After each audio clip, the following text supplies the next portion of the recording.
morning. I tried to start the Moroccan 2.5 naturally aspirated this morning, and it doesn't crank around very good, and the starter's not that very old. So I thought I'd have a look and see what the grounds are like. Well, it's kind of a surprise really. Now, as you're familiar, the original Land Rover strap was this thing, with this right in the middle, which was hopeless. Now, on this truck on the lift, this bit has come detached, so they fitted this in its place, going from the body, the gearbox mounting, to the transfer case, and then from the transfer case to here. So these were overlapping.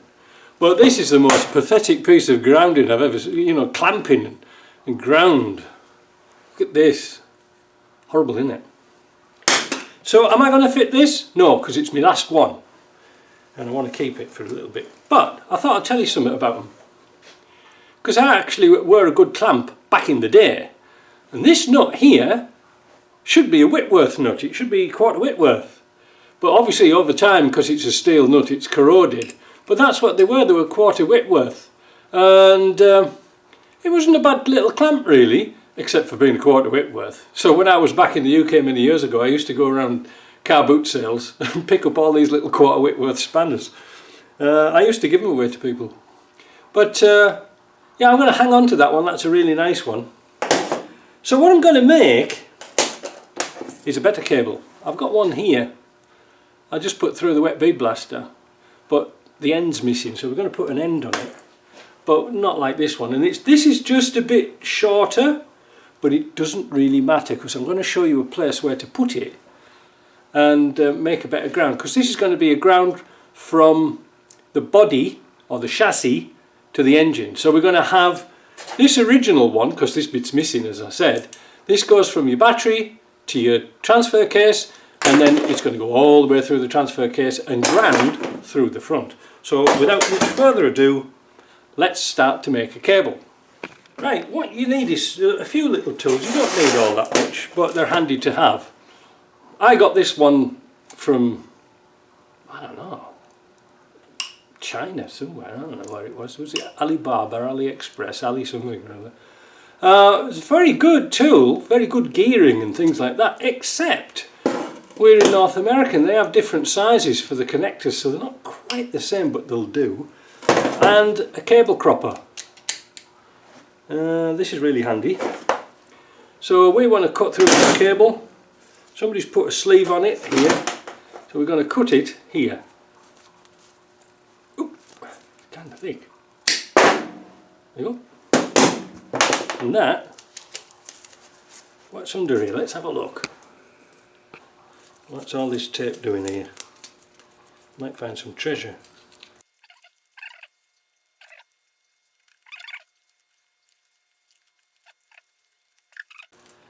So what they've got is a piece of copper pipe, and they've soldered the two pieces together. That'll get you away in a storm, I suppose.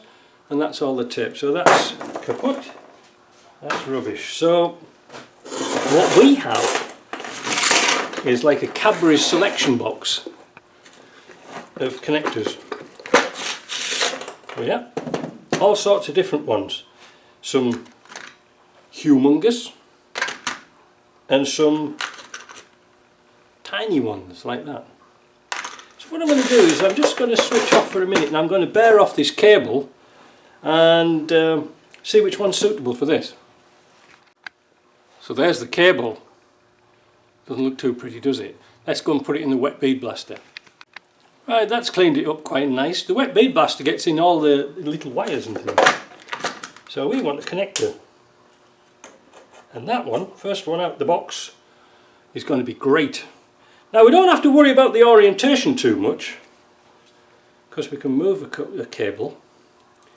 But the place where we're going to put it is going to be sort of like that. So we're going to put that onto there. We're going to try this machine here. Now I haven't used this for a long time, so I might probably make a good Horlicks of it. What's the largest one? That one. Got little heads on that you can turn and match together. So I'm going to put this in the vise and see what we can do. Ooh, come on.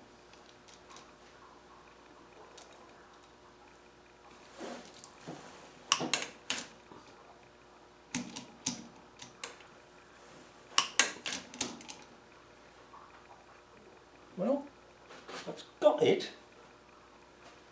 What it's done is, this is why I didn't like this machine. So it's crimped it like that, but it's pushed it at the back, but it's got a hell of a good crimp on it. I don't think that's going to come off. So now, let's go and have a look and see where I'm going to put it. No rude comments, please. So where did I put the cable? Straight onto the engine and onto the chassis here. Not only can you get to it, because like I say, this is a left-hand drive, but it doesn't really matter, you just do the opposite. Pick off a bolt off here and go to the spare bolt there. These are nice because they're reinforced inside the chassis here, so you can really tighten it up nice. I haven't put any grease on it yet, but that's really good. I liked putting them there. Then we're going to start this up. It's got no exhaust system on it. We're going to see if it starts any better. Should do. Right, so there's the engine. You could say it would crank over, but it wouldn't really fire up before. This is the engine that Guillaume's after, so we can kill two birds with one stone here. There's no coolant in it. I've already drained it, but we just wanted to see, you know, like for the water pumps working, everything's all back together again now. And this engine's going to be sold complete. Right, let's give it a go.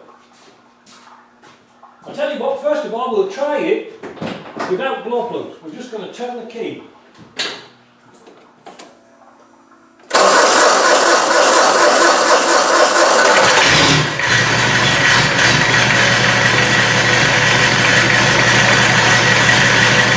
That's without glow plugs.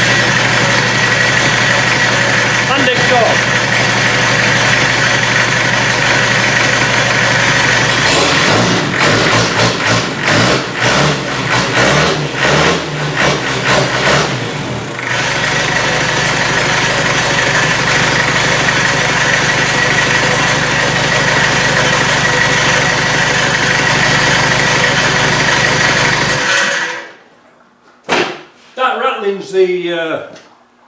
That rattling's the flange on the exhaust bolt. Hey, see, it's kind of frisky, isn't it?